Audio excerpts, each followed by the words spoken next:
Hi guys, Smith here, welcome to the 6th round of the XRL Formula C League, and today I'm at Monza. Now last round at the Circuit Bugatti I finished in 2nd place. Could have won, but unfortunately I had a 15-second slowdown penalty which gave IVC the win, although he did have better pace than me and I wasn't able to catch up with him, so I had to settle for second. But hopefully I can have another good result today here at a track that I don't like, but let's see how we get on in qualifying. So heading down the main straight, quite long, probably the longest straight we'll have all season. So heading into the braking zone of turn 1, brake just before the 100-metre board, shift down to gear 2 for both turn 1 and turn 2. So heading through Curva Grande, and I hug the inside. Obviously you don't want to put too much steering input into the wheel because obviously you scrub off speed, which you don't want to do.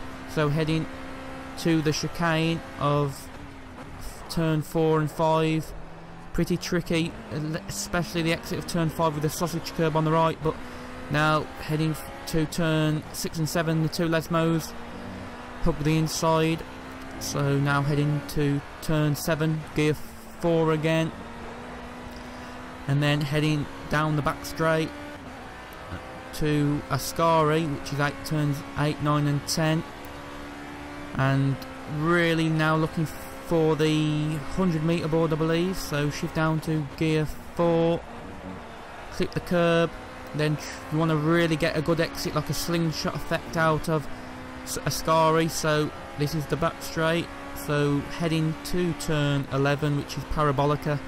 You really need a good car here to carry the speed, good downforce, and pretty good, pretty quick. So heading towards the line now, already in P3. Hopefully I can improve, let's see how I do. It's gonna be a 40.0, which kept me in 3rd place, and yeah, very frustrating, but it was a decent lap.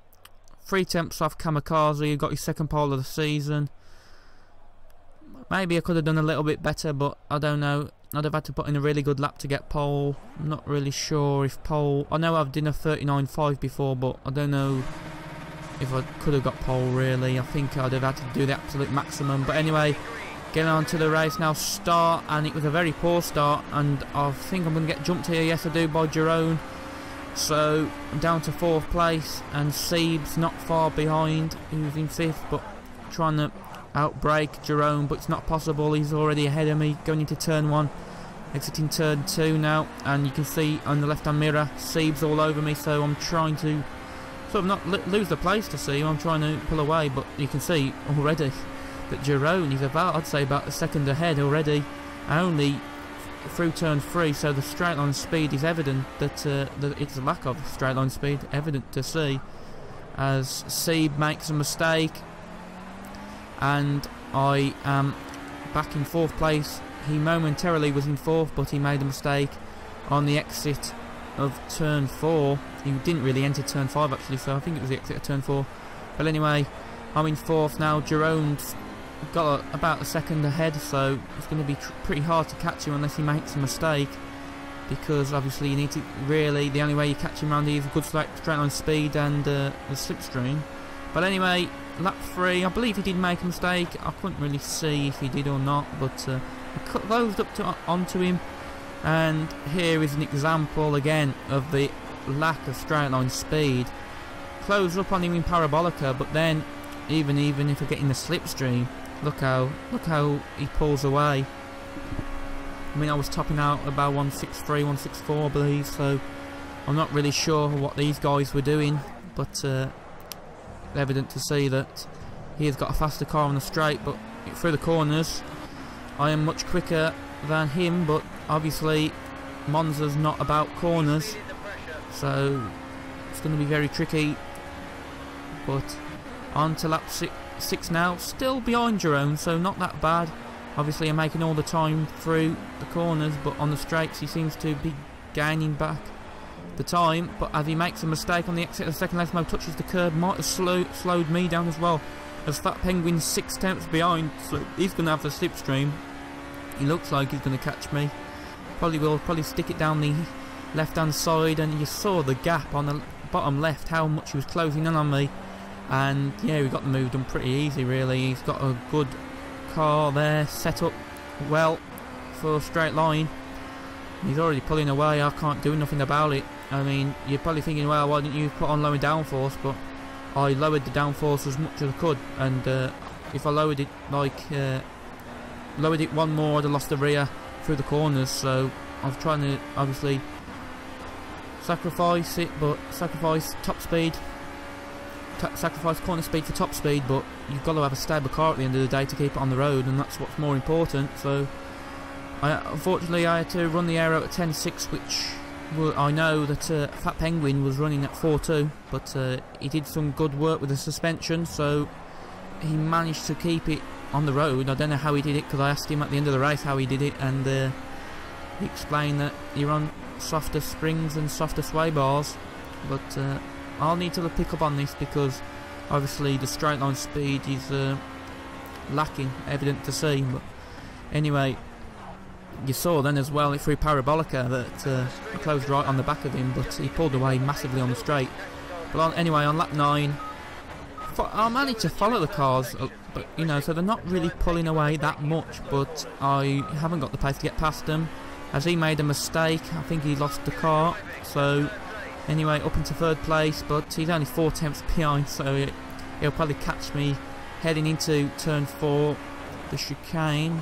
No, he doesn't, as we actually skip on to the end of lap 9. So I defended well from him, so he didn't have the opportunity to pass. But now the gap was about 9 tenths, but you'll see, look at this, from 9 tenths to the braking zone, gaining. I think about defending, I think no I won't, and then heading into the braking zone.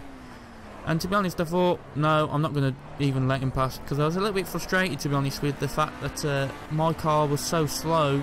You know, obviously I set it up, so it's my fault, but you know, it's frustrating to see. I thought I had a decent car in a straight line, but to see that some of these cars were doing about 15 miles an hour quicker than I was on a straight was very annoying. Felt like a Red Bull Renault, or maybe a Honda, depending which way you look at it. But anyway, get a poor X out the chicane, and it looks like he's going to get past. And now entering the first Lesmo, and he touches the curb, loses the car, and I tap him. And I wait for him. Could argue that I didn't have to wait for him, because it's obviously not my fault, but he lost the car. But yeah, I thought I'd wait for him, it's fair. Unfortunately for him, he made a mistake. But you know, when a car like I'm running 10.6 and he's running 4.2, I'm going to have way better corner speed than he is, so I'm going to be caught out if he makes a mistake, which he did. That was pretty unfortunate. But anyway, on lap 14 now, and heading into Parabolica behind Firepen, and I honestly thought at this moment, if I catch up to one of the cars ahead, I'm going to pit. And then, so I'm going to go in the pits now, and because obviously you can't really save as much fuel here, so I don't think it's going to be a 0 stop. But then I realised I messed up. I put too little fuel in, and that was another mistake I made. So it's not gone very well so far. It's probably I felt unlucky, like I had some bad luck, but that was just my fault.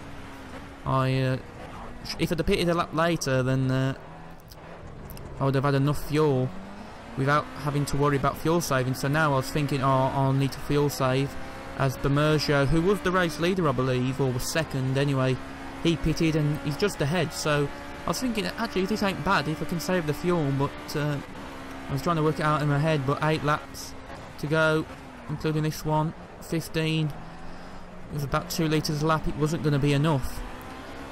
So, but at this moment I wasn't worrying about fuel, I was just worrying about trying to get past Bemergio. But as you see, I'm much better X out the Lesmo, and then I back off, because obviously he had the line.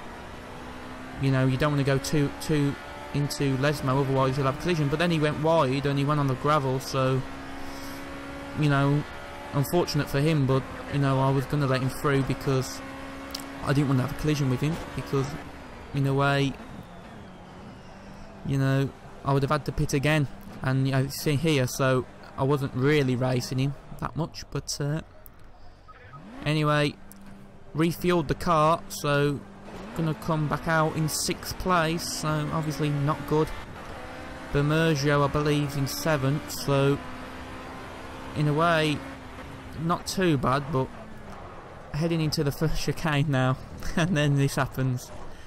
That just sums up the day, to be honest, that the two cars come together straight in front of my car, because I could have got 4th there if I'd have come out the pits probably a second later. I'd have got 4th, or half a 10th later. I'd have got, you know, but a bit frustrating. But anyway, try and get Davey. Don't know, obviously know what his sort of setup is, if he's went more corner speed and more straight line speed. So let's see how he does. Exiting the corner. Now heading into the first Lesmo, so closed up quite onto the back of him. So now into the second Lesmo. Hopefully can gain quite a bit of slipstream on him down this straight, but don't seem to be losing too much, surprisingly. Maybe it's because I'm low on fuel now, so it doesn't play too much of an effect, but actually not even running in the slipstream that much, but closed up quite onto the back of him on the exit of entry onto Iscari, but I had to brake to avoid rear-ending him. But anyway, going now, closing up on him on the slipstream, and this was he defends to the left, then to the right, then back to the left, and I thought, oh well, I'll go for it now, and then around the outside of the Parabolica, and I think, yeah, that was a pretty nice overtake, probably one of the best, well, I'd say the best overtake I've done on this game. Very nice overtake, and I finish in 5th place. So yeah, that was pretty nice. I mean, I'd definitely say that's one of my best overtakes. So I was very happy with that, but obviously the end result wasn't that good. But hopefully at Olsburn, whatever you pronounce it, I can do well. But anyway, thanks for watching. Quite an eventful race. But anyway, hope you enjoyed it, and see you next time. Ta-ra.